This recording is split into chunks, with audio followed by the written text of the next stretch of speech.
Egg தொக் masala செய்யறதுக்கு first அடுப்பு on பண்ணிவிட்டு கடாயில் ஆயில் சேர்த்துருக்கேன். இப்போ வந்து பச்சை மிளகாய் காரத்துக்கு தேவையான அளவுக்கு க்ரீன் சில்லி ஆட் பண்ணிக்கலாம். கொத்தமல்லியும் புதினாவும் வாஷ் பண்ணி கட் பண்ணி வச்சுருக்கேன். இந்த க்ரீன் மசாலாவுக்கு வந்து மெயின் வந்து பார்த்தீங்கன்னா கொத்தமல்லியும்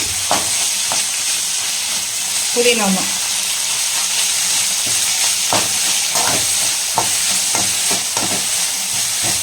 வேறு என்னென்ன சேர்க்குறது?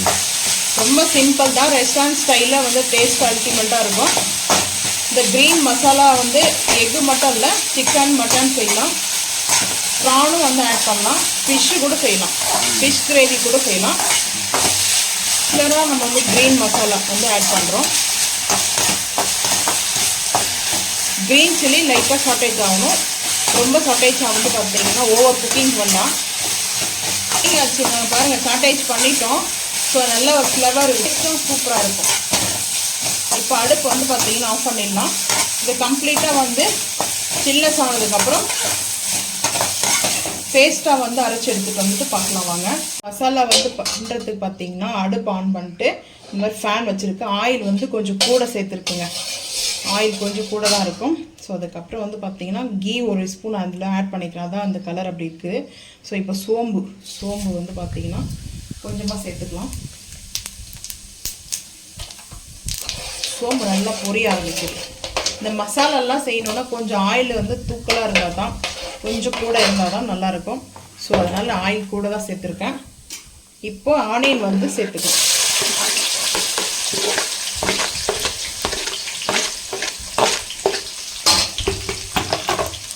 ஹை ஃப்ளேம் பண்ணியாச்சு. நான் ஆனியன் வந்து ஆட் பண்ணும்போது சிம்மில் தாங்க பண்ணிட்டேன். இப்போது ஆனியன் நல்லா வதங்கட்டும். வதங்கிறதுக்கு கொஞ்சம் உப்பு சேர்த்துக்கலாம்.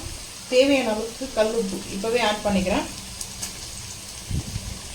பார்த்துட்டு கூட வேணால் சேர்த்துக்கலாம், கொஞ்சம் கம்மியாக சேர்த்துக்கலாம். இப்போ நல்லா வதங்கட்டங்க. வதங்கினதுக்கப்புறம் பார்க்கலாம். ஆனியன் வந்து நல்லா ரோஸ்ட் ஆகிடுச்சிங்க. இங்கே பாருங்கள், இந்த அளவுக்கு ஆனியன் ரோஸ்ட் ஆனதுக்கப்புறம் இஞ்சி பூண்டு paste green masala first add பண்ணிக்கலாம்.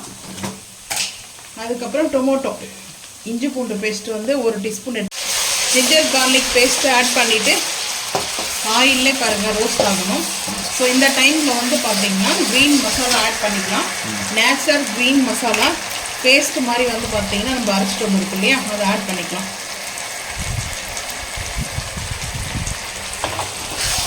ஜாரில் இன்னொரு ஃபிக்ஸ் இதை ஃபஸ்ட்டு மிக்ஸ் பண்ணிட்டு அதுக்கப்புறம் ஆட் பண்ணிக்கலான்ட்டு. டொமேட்டோ ஆட் பண்ணாமலே நம்ம வந்து கரம் மசாலா சில்லி பவுடர் தான் ஆட் பண்ணிவிட்டு எக்கு சேர்த்து பாருங்கள், இன்னும் டேஸ்ட்டு சூப்பராக இருக்கும். இது மூணுமே அரைச்சிட்டு கூட ஒன்றா சார் அந்த மாதிரி இப்படியே சேர்த்தா கூட நல்லா க்ரீன் மசாலா பக்கா ரெஸ்டாரண்ட் ஸ்டைலில் டேஸ்ட்டில் இருக்கும். அந்த ஃப்ளவரும் இருக்கும். இந்த டைமில் டொமேட்டோ ஆட் பண்ணிக்கலாம். நான் கிரேவிக்கு இது வேணும்னு சொல்லிட்டு சேர்ந்துருக்கேன். டொமேட்டோ வந்துட்டு நல்லா டொமேட்டோ வந்து மிக்ஸ் பண்ணிவிட்டு கேப் போட்டுருந்தாங்க.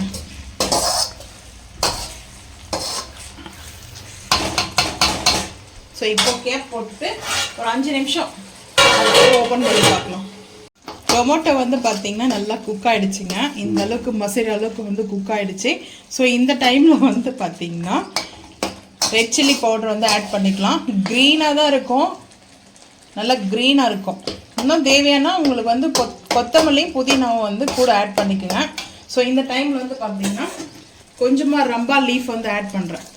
அந்த ஃப்ளேவருக்காக கருவேப்பிலை வந்துட்டு கொஞ்சம் ஆட் பண்ணிக்கிறேன். ஃபஸ்ட்டே ஆயிலில் கூட சேர்க்கலாம். அந்த கருவேப்பிலெல்லாம் வந்து பார்த்தீங்கன்னா அந்த அரோமா வந்து சூப்பராக இருக்குங்க ஃபைனலில் கொடுக்கும்போது. ஸோ இப்போ 2 நிமிஷம் வந்து பார்த்தீங்கன்னா நல்லா மிக்ஸ் பண்ணிக்கலாம். ஹை ஃப்ளேம் வச்சுருக்கேன். எக் கடாய் கறி, egg masala, egg tikka masala, egg தொக்கு, ஸோ என்னென்ன சொல்லலாம்.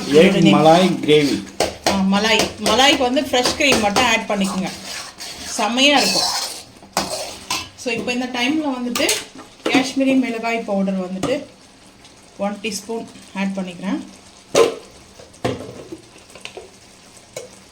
எக் மசாலா ஒரு 1.25 டீஸ்பூன் வந்து ஆட் பண்ணிக்கிறேன். Egg gravy egg roast masala தனியாக இருக்கும், அதுக்கு ஆட் பண்ணிக்கோங்க. ஸோ அதுக்கப்புறம் பெப்பர்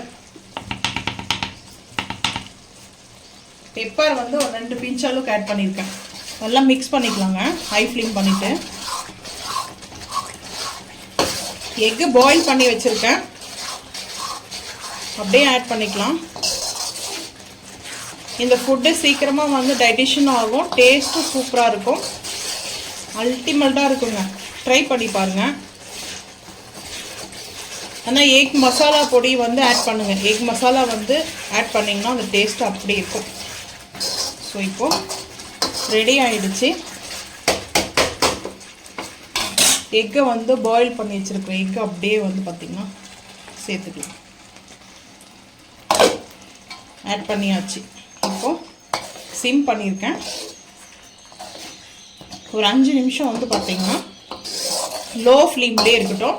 நீங்கள் எக்கை வந்து சைடில் வந்து கட் பண்ணிக்கோங்க, கட் பண்ணிவிட்டு கூட ஆட் பண்ணலாம். நான் வந்து அப்படியே சேர்த்துருக்கேன்.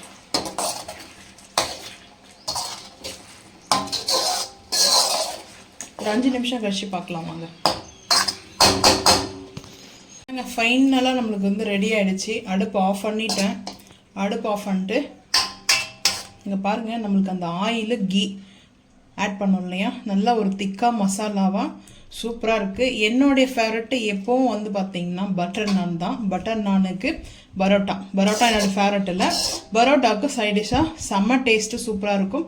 ஸோ இந்த மாதிரி திக்காக மசாலா வந்து சாப்பிடும்போது எக்கு சிக்கனும் வந்து பார்த்திங்கன்னா சேம் மெத்தடில் சிக்கன் மட்டன் ஆட் பண்ணிக்கலாம். நான் வந்து எக்கு செஞ்சுருக்கேன். ஸோ சண்டே எங்களுடைய டே வந்து பார்த்திங்கன்னா எக்கு தாங்க.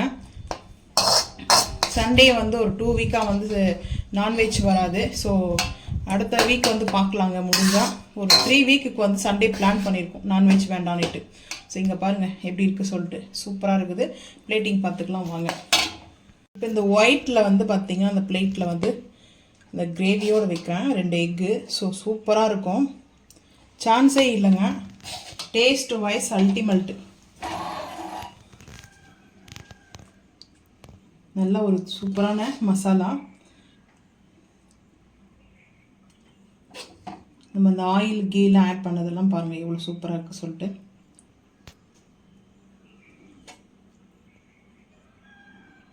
அவ்வளோதாங்க. ஸோ இந்த ரெசிபி பிடிச்சிருந்தா மறக்காமல் நீங்களும் செஞ்சு பார்த்துட்டு கமெண்ட் பண்ணுங்கள். இந்த வீடியோ பிடிச்சா லைக் பண்ணுங்கள், ஷேர் பண்ணுங்கள், சப்ஸ்கிரைப் பண்ணுங்கள், பெல் ஐக்கன் வந்து கிளிக் பண்ணுங்கள். மறக்காமல் சேனல் வந்து ஃபாலோ பண்ணுங்கள். அப்போ தான் நம்ம போகிற வீடியோ உங்களுக்கு நோட்டிஃபிகேஷன் வரும். தேங்க்யூ.